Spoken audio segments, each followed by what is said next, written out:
Good afternoon, everyone. Once again, I'm Edmund DeVeaux, president of the New Jersey CannaBusiness Association, the state's first and largest trade association established to help the state develop a responsible, sustainable, diverse, and profitable cannabis industry.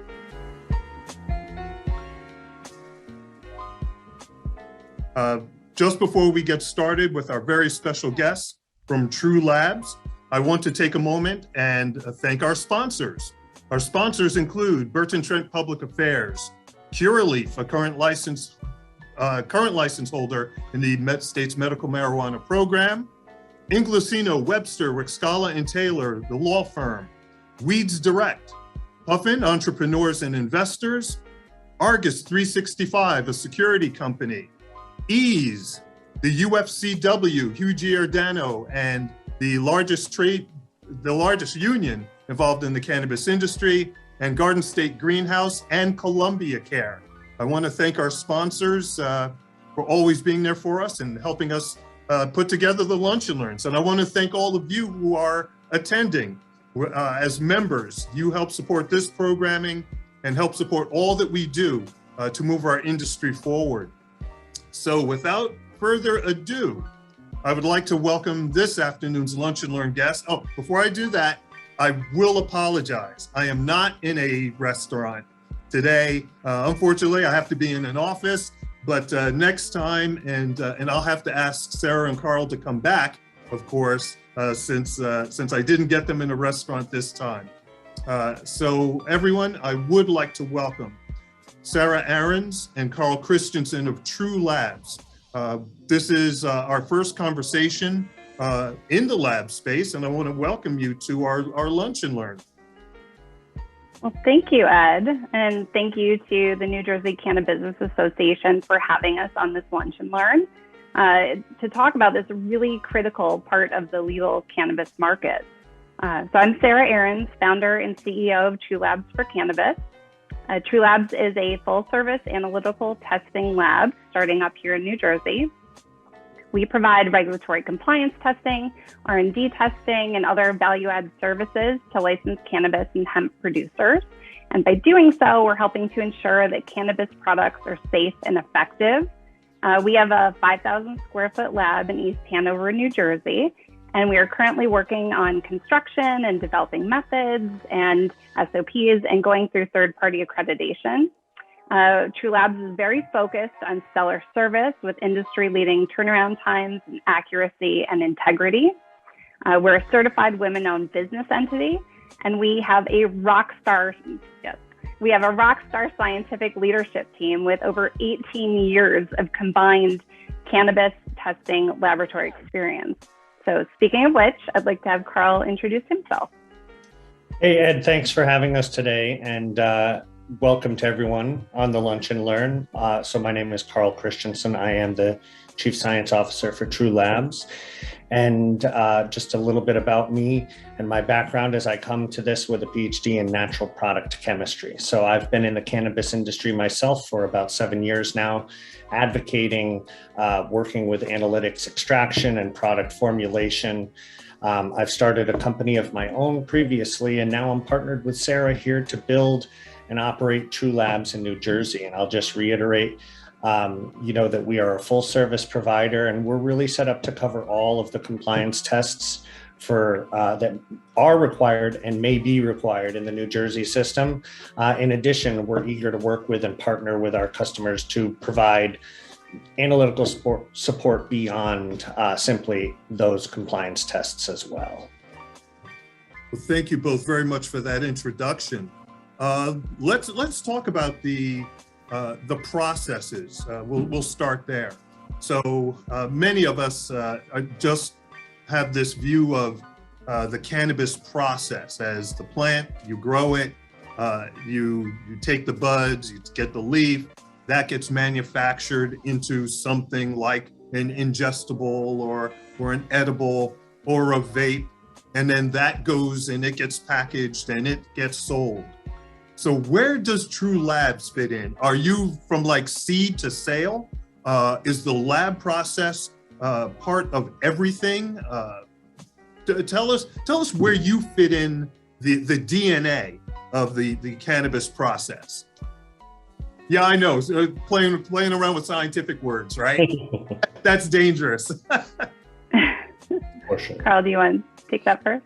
Yeah, so really, we view ourselves as being here to support the industry as a whole, from seed all the way to sale, because there are aspects in every step of the industry that are going to require the support of a testing lab. And it comes from not only the things that we're familiar with, I'll work backwards, right? The consumer wants to know that they have a safe product. And that's super important for everyone to make sure that they can be comfortable in purchasing things from this new industry in a way that they can have reproducibility and know what they're getting, and feel that the product is going to be medicinally advantageous and not necessarily dangerous in any way. Those are just absolutely important.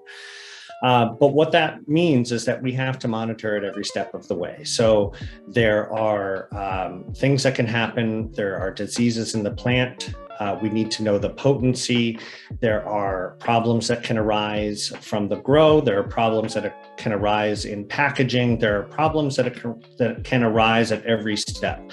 And so it's just important that you have a third-party lab who is not an integral part of any of these operations, and we stand alone on our own.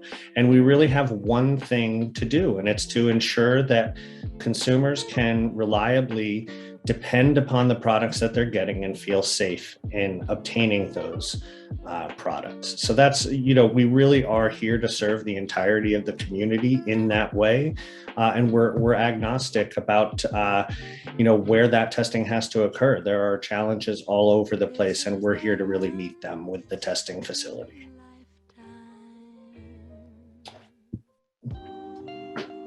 Yeah. That's great to hear. Now that we can hear it, that's great to hear. So Sarah, when we look at women and minority-owned businesses, I think that there's sometimes a concern in that we have the micro license category, or we have a social equity applicant. Just because you're small doesn't mean you get to skirt regulation. Right? Just because you're minority-owned or women-owned or social equity, that doesn't give you a pass, right? Absolutely not. No, everyone's treated on an equal playing field when it comes to being an operator in this market. So a license is a license, no matter what kind of class of license, but you've still earned it through the various regulations and rules and applied in the same way, in a sense. And so you've got to stick to these regulations. So everyone is subject to them.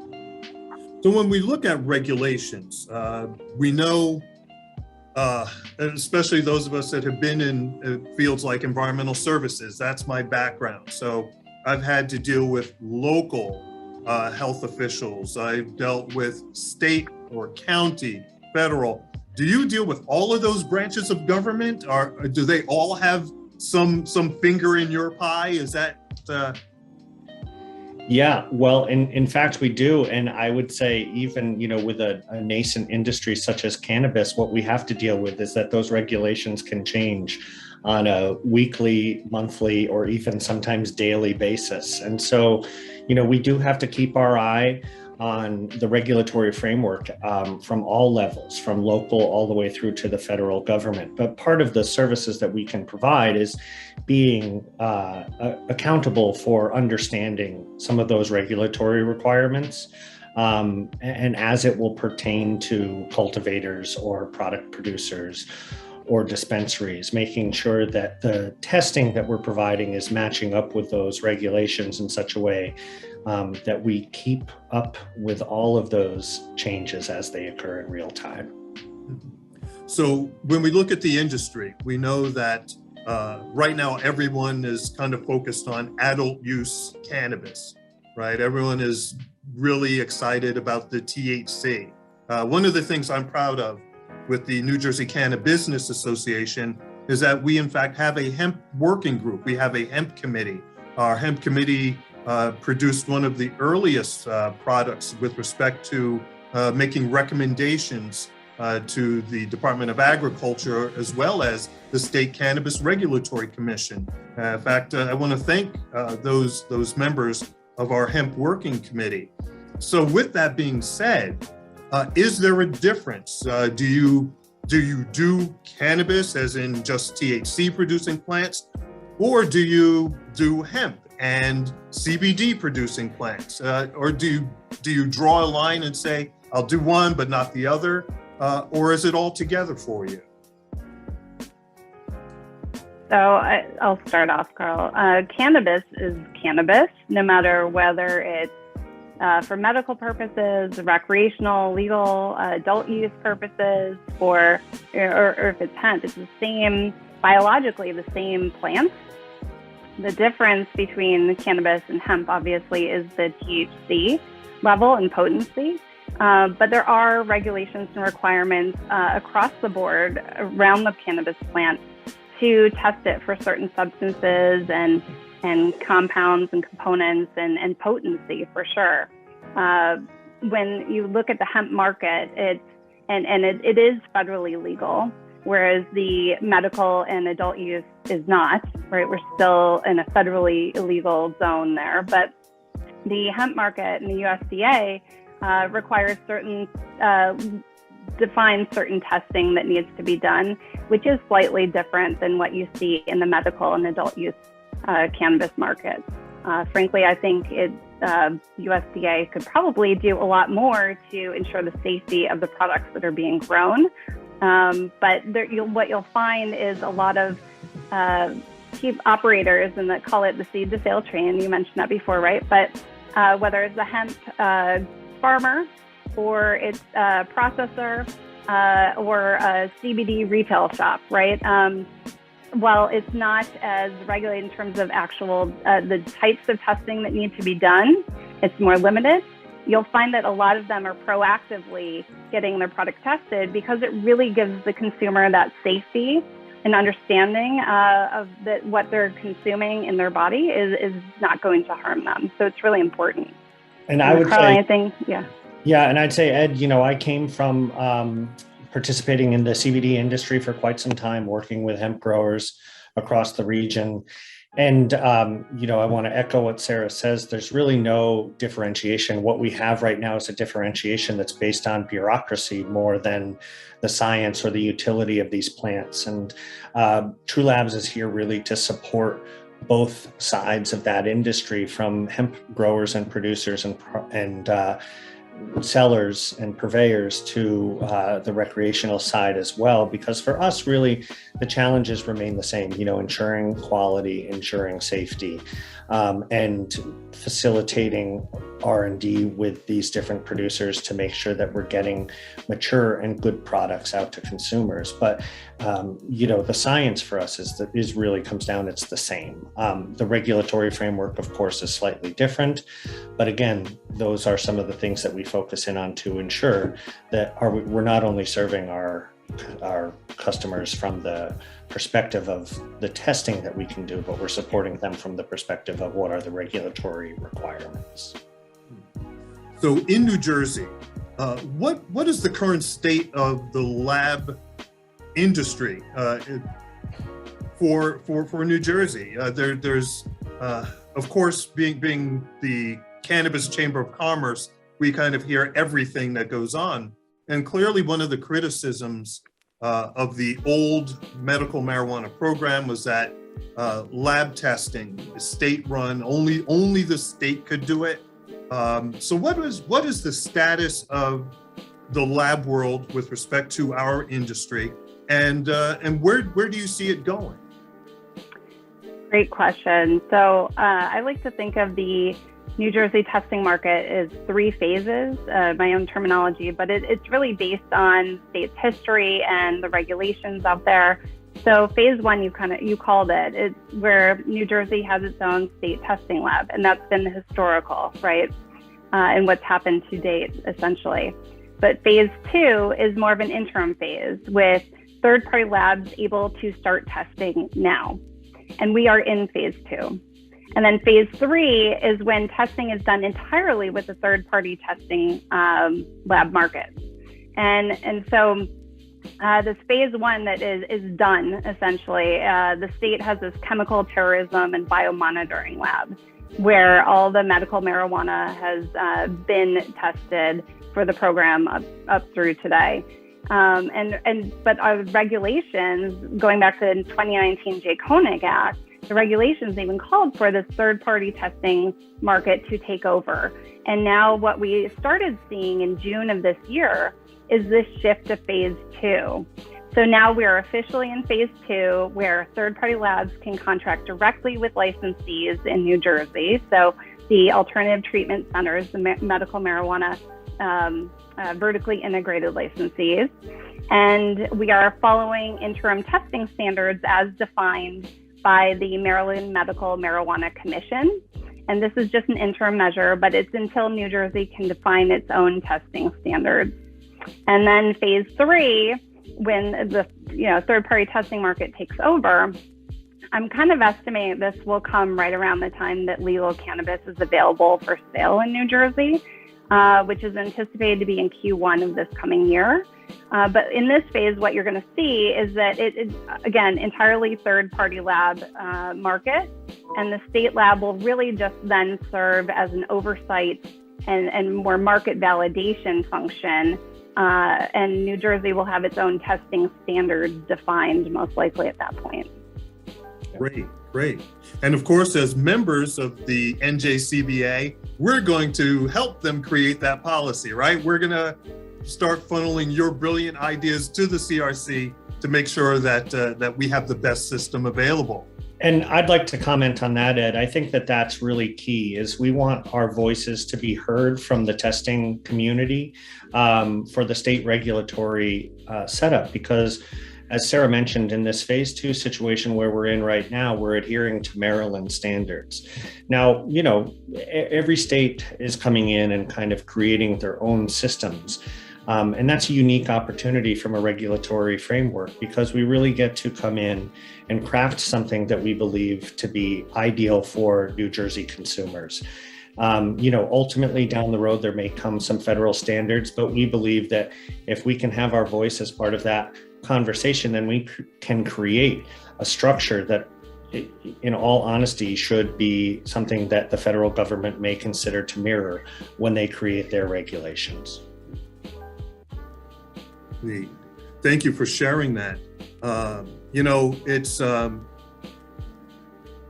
It's interesting in that when I'm looking at the big picture, right, for the state of New Jersey, and you're touching on some very key elements on not only state regulation, but as a potential grower or a potential manufacturer, because you're touching on it all.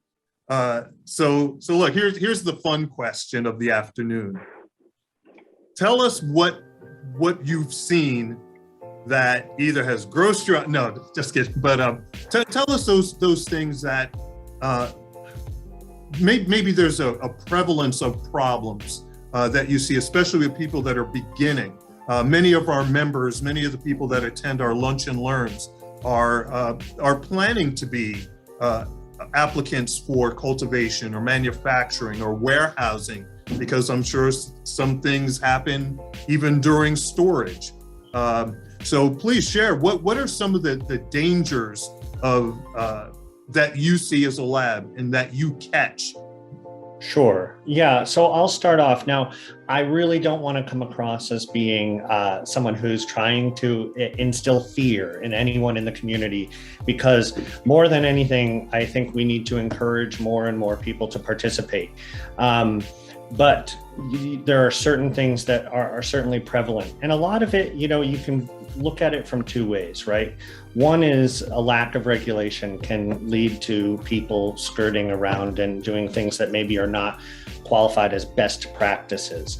And some of them can be nefarious, but I like to, assume the best of people. And, some common pitfalls that we tend to see they can range, right? They can range from things that people have control over to things that they don't, right? And things that they don't have control over, there are contaminants that can happen. There can be heavy metals that exist in fields because, for the past 75 years, people were spraying mercury-based sprays on apple orchards and things like this. These are things that, in all honesty, you may test and find out, and it's unfortunate, but well, hemp or cannabis can be a bioremediator, so you can start to remedy some of those problems. But then you have some things where, best practices come into play, and you can have just material that's been handled improperly, right? And that can range from having contaminants within the sample, dirt, common things like this. But you can also have people who come into this and don't necessarily know how to treat the plant in the way to showcase its full potential. They can mishandle flowers in such a way that they can knock off trichomes, and ultimately leads to a degradation in the product and less cannabinoids or less access to terpenes.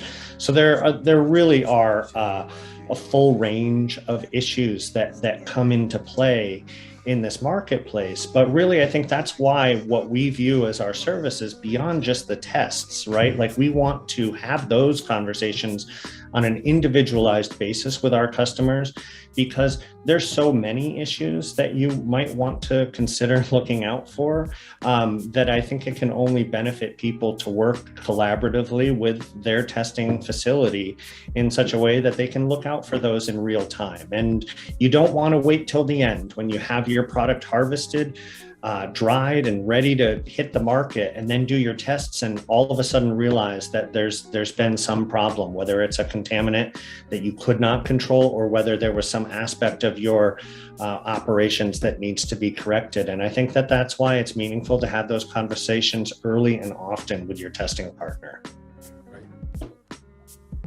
Sarah, anything to add to that one? Or? No, I think Carl was pretty thorough. I mean, one story I was thinking of, I'll try to be really quick with it, but I was talking with the CEO of a very large not an MSO, but very large cultivation, production, licensee. And they were telling me a story about how their product tested for pesticides. He said, absolutely not. We use no pesticides anywhere. And it turned out to be something as simple as one of their employees spraying bug spray on before they walked into the greenhouse. It was that kind of level. And so you have to have a lot of procedures and processes in place for good manufacturing, we call it GMP, good manufacturing processes. And I think states generally look to incorporate things like that into the regulations for licensees. But yeah. Neat. Thank you so much. Look, I'm just going to share once again, thanking everyone for attending.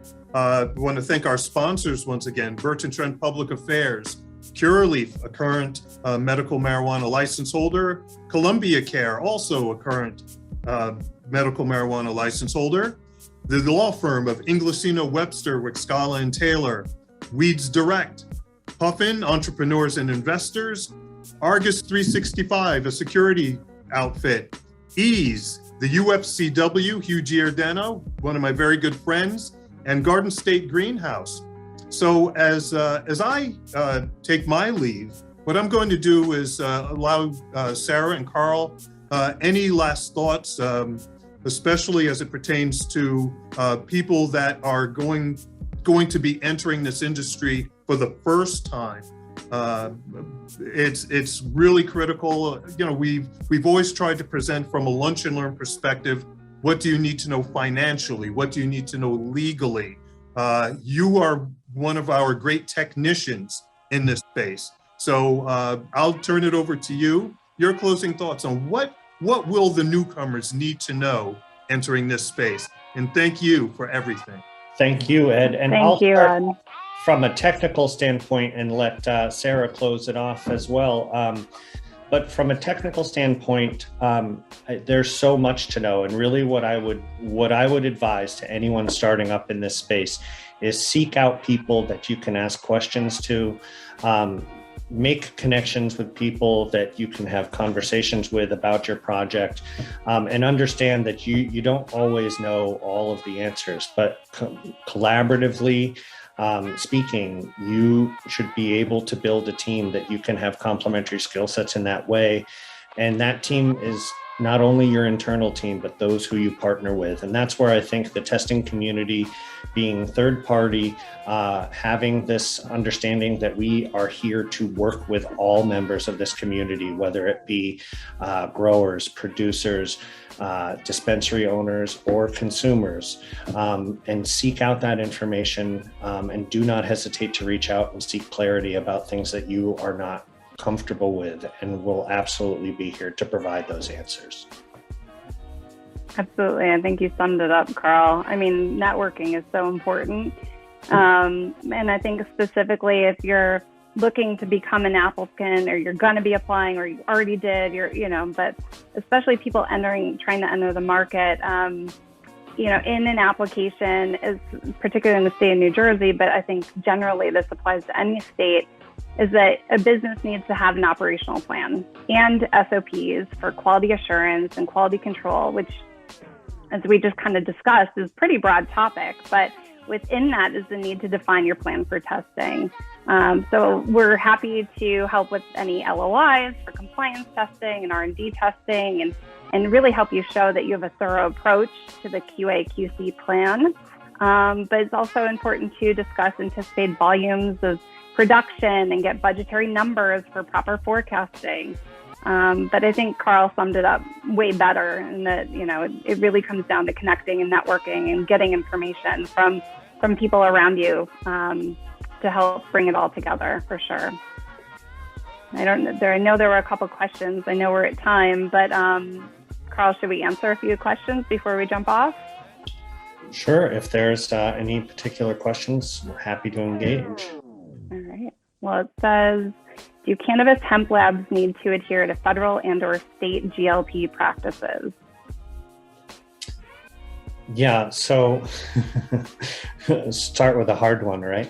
Yep. So, after the 2014 federal farm bill, it was established that there were state-run programs that could adhere to the federal program. And what that meant is, at the time, you would have to adhere to your state-specific standards. The 2018 Farm Bill updated those regulatory requirements into having more of a focus on the federal standards. However, those standards have not yet matured into a regulatory directive. And so you're still able to operate under state programs, provided your state has a program, and New Jersey is one of those states.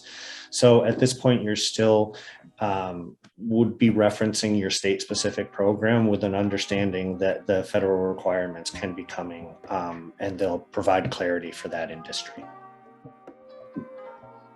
Great.